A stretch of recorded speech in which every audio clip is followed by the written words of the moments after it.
এক হাঁড়ি খিচুড়ি বসিয়ে দিয়েছি। কেন জানো? মেয়েগুলো মুড়ি পিকনিক করেছে, এসে বলছে খিচুড়ি আর মাংস করবে।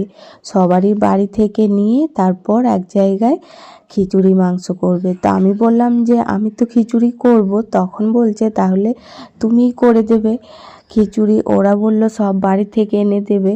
তো আমি বললাম ঠিক আছে, চাল আনার দরকার নেই, ডাল আর সবজিটা দিয়ে যেতে। তো ডাল আর সবজি দিয়ে গেছিলো। তো আমি এদিকে খিচুড়ি, চাটনি, পাঁপড় ভাজা আর ডিমের কারি করলাম।